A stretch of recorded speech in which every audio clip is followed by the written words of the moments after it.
No olvides darle like y suscribirte a nuestro canal. Cuando estaba en la preparatoria, conocí a una chica que cambió por completo la forma en la que veía el mundo. Durante años fui un chico al que todos ignoraban o molestaban. Siempre fui el típico marginado. No encajaba, me costaba trabajo hacer amigos y confiaba en pocas personas. La mayoría de las chicas que conocía me veían con desdén o simplemente me toleraban por educación, sin que realmente les importara quién era. Pero ella fue diferente. Desde el momento en que nos cruzamos, me trató como si fuera una persona normal, alguien con valor. Para ponerlo en perspectiva, durante mucho tiempo la gente me ofrecía solo vinagre cuando tenía sed, y ella fue la primera en ofrecerme un vaso de agua pura y fresca. Fue la primera vez que sentí que alguien realmente me veía, y eso me hizo creer que había encontrado algo especial. Lamentablemente, solo unos meses después, su familia se mudó fuera de la ciudad. Para mí, ella no era solo una amiga o una compañera de escuela, era la única, mi boleto para salir del infierno en el que me sentía atrapado. Creía que ella era la clave para tener una vida feliz, así que empecé a buscarla por todos lados. Internet se convirtió en mi ventana para mantenerme cerca, aunque fuera de lejos. Encontré cada perfil que tenía en redes sociales y vigilaba todo lo que hacía. Le escribía mensajes en su Facebook casi todas las semanas y estaba al tanto de cada publicación, cada foto, cada comentario. Incluso llegué a contactar a sus hermanos menores para intentar acercarme un poco más, usando cualquier excusa para tener una conexión indirecta. Todo eso escaló hasta que un día decidí ir a su casa. Había logrado encontrar la dirección gracias a algunas fotos que ella había publicado en línea. Pensé que al tocar su puerta me recibiría con alegría, que estaría feliz de verme después de tanto tiempo, pero nadie respondió, y fue en ese momento cuando todo cayó en su lugar. Me di cuenta de que esto no era amor, ni siquiera algo cercano. Ella nunca sintió nada especial por mí. Yo estaba atrapado en un ciclo de obsesión errática y desequilibrada, alimentando una ilusión que solo existía en mi cabeza. Ese día, en esa puerta vacía, sentí un peso enorme de arrepentimiento.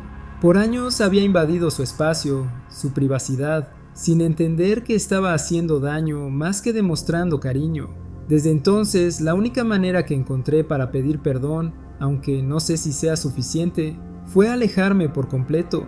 Hacer que todo lo que ella supiera de mí fueran recuerdos cada vez más distantes y borrosos. Quizá no puedo borrar lo que hice, pero puedo elegir dejarla en paz. Porque a veces lo más difícil es entender que el amor no puede forzarse y que a veces el verdadero respeto es saber cuándo dejar ir.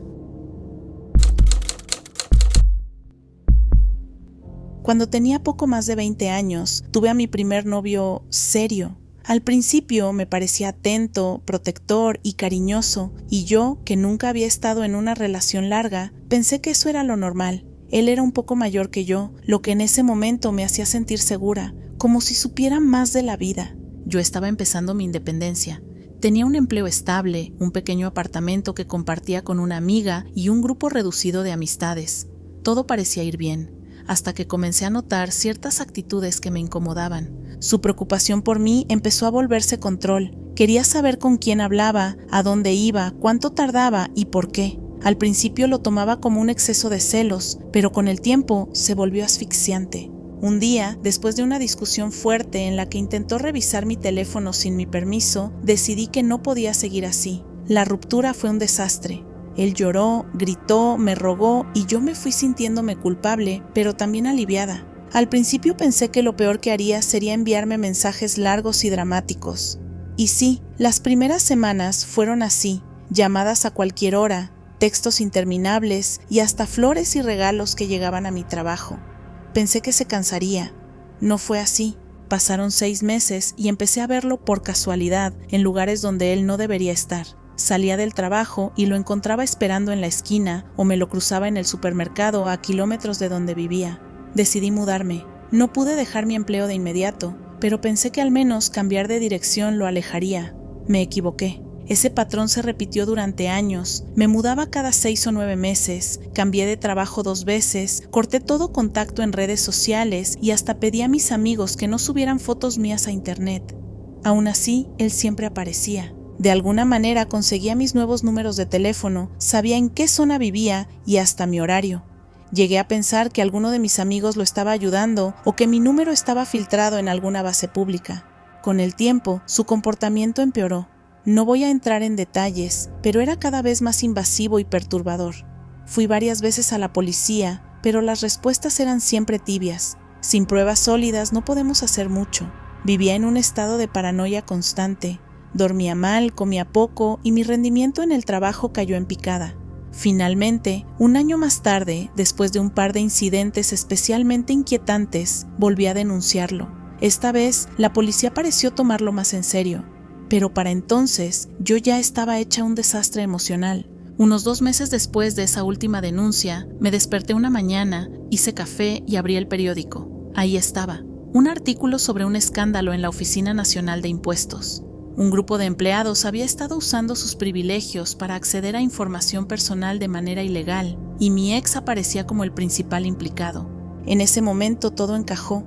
Por su trabajo, tenía acceso a mis registros fiscales, lo que incluía mis direcciones, mis cambios de empleo, mis teléfonos. Cada vez que me mudaba o cambiaba de número, él lo sabía casi en tiempo real. No era magia, no era que un amigo me traicionara, era él, desde dentro de un sistema en el que jamás pensé que tendría acceso a mis datos. Antes de que el juicio comenzara, me enteré de que se había quitado la vida. Y no voy a mentir, lloré, pero no de tristeza, lloré de alivio. Esos 5 años fueron los más desgastantes de mi vida adulta. Lo extraño, y supongo que lo inquietante, es que durante todo ese tiempo yo había buscado explicaciones lógicas. Amigos desleales, filtraciones en la compañía telefónica, pero jamás se me pasó por la cabeza que él tuviera en sus manos un acceso tan directo a mi vida.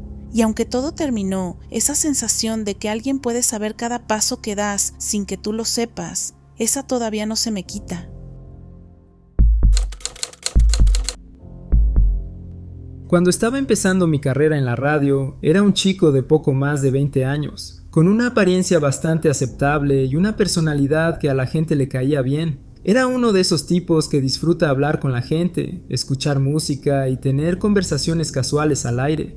La radio era mi pasión y poco a poco me iba haciendo un nombre en ese mundo. Como suele pasar en trabajos donde la gente te conoce por tu voz y tu cara, tuve varios fans durante ese tiempo. Muchos eran solo admiradores normales, pero hubo una que definitivamente se destacó por su persistencia, a tal punto que yo la llamaría mi única verdadera acosadora. No era como esas historias aterradoras que uno escucha por ahí, pero sí tenía ese toque raro que hace que te sientas incómodo. Todo empezó de manera sencilla, llamadas frecuentes a la estación, preguntando por mí, dejando mensajes insistentes. Luego, poco a poco, comenzó a aparecer en el estacionamiento de la radio, esperando a que yo terminara mi turno. Si había algún evento público o aparición donde estuviera involucrado, ahí estaba ella también. Lo más inquietante fue cuando descubrió qué auto manejaba. De repente empezó a seguirme de manera ocasional cuando salía del trabajo. La sensación de que alguien te está observando y siguiendo, aunque no digan nada, es desconcertante. No tardé en hablar con la policía y, aunque ellos no podían hacer mucho al principio, me enseñaron algunos trucos básicos para despistarla. Cambiar mi ruta a casa, hacer vueltas inesperadas, salir a diferentes horas, cosas para romper patrones y no hacer tan fácil que me siguieran. Ella era más una molestia que un peligro real. Tenía como 30 y tantos años, pero parecía tener la mentalidad de un adolescente de 14 con un crush obsesivo. Aún así, que alguien te siga por la ciudad es raro y da un poco de miedo.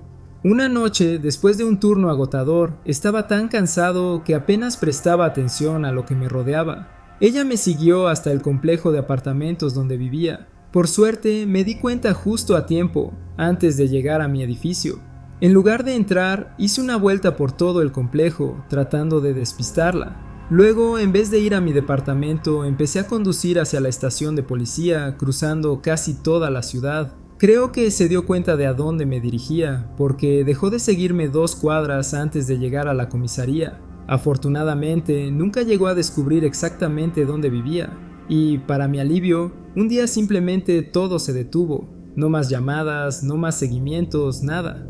Resultó que una estación de radio rival había contratado a un nuevo conductor, y ella se obsesionó con él. Cuando me enteré, le llamé para avisarle y darle un pequeño consejo amistoso. Mirando atrás, todo esto fue extraño y agotador, pero no llegó a ser una experiencia traumática, solo una lección sobre cómo incluso las cosas aparentemente inofensivas pueden volverse inquietantes si no se manejan a tiempo. La vida siguió y yo seguí adelante, con mucho cuidado de no repetir patrones y con una anécdota para contar. Cuando tenía alrededor de 19 años, estaba en una etapa en la que todavía estaba explorando mi independencia. Estaba estudiando en la universidad y trabajando a tiempo parcial para ayudar con los gastos. En ese momento, mi vida era una mezcla de clases, trabajo y salir con mis amigos, tratando de disfrutar esa edad de los primeros amores y de empezar a construir mi camino. Cerca del lugar donde yo trabajaba había un Subway, y ahí conocí a un chico que trabajaba ahí. Al principio me pareció alguien normal, simpático y sencillo, nada fuera de lo común.